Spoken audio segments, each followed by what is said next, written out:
Well, hey, this is Pastor Seth here with you again. And the last few days, I've been just kind of taking a break. I've been talking about out of one Psalm or Psalm 139, where the psalmist says we are fearfully and wonderfully made, and that God knit us together. And just some of the very, very, very high level stuff that I learned in my undergrad education that just convinced me beyond a shadow of a doubt that this world and in our bodies and cells and everything about it is so complex that there's no possible way that it could have happened apart from the work of God Himself.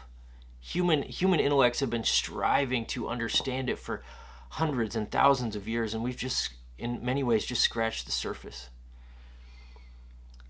But this morning, I want us to turn back to the Scriptures. You know, the Scriptures are our guide for life, and I just encourage you to open your Bible today, read it for yourself, pray over it, meditate over it. And I'm just looking through First Peter. I'm just going, kind of verse by verse through First Peter, because it's been a gift to me recently as I've opened it up. And First Peter 1:6-7 says this. This is kind of where we left off last week. It says, "In this you rejoice," or in the inheritance and all the promise, the hope of the gospel that we have. In this you rejoice, that we have that hope, even though now for a little while, if necessary, you have been grieved by various trials. This is where Peter turns, and his audience is probably undergoing persecution because of their faith in Jesus.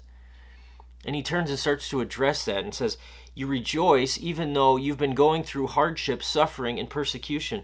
And then he says, the reason for that is so that the tested genuineness of your faith, in other words, the reason God allows His children to go through trials is to test the genuineness of their faith, more precious than gold that perishes though it is tested by fire, that genuineness may be found to result in praise and glory and honor at the revelation of Jesus Christ.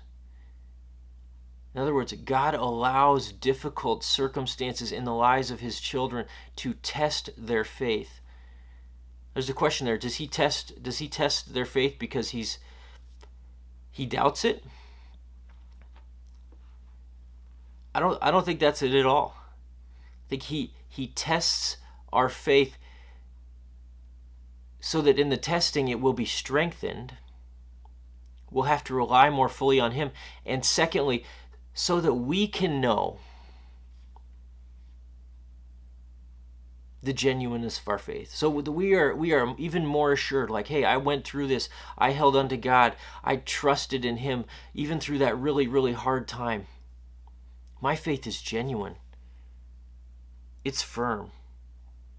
And so the reason for that is so that at the end, when it's all said and done,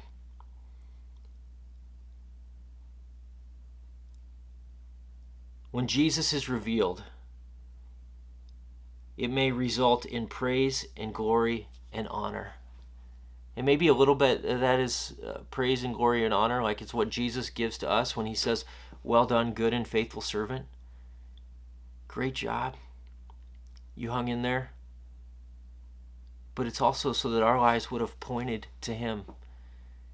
And even though we go through difficulty and suffering, He would get the praise and the glory and the honor that is His due because we've lived and we've persevered even through trials.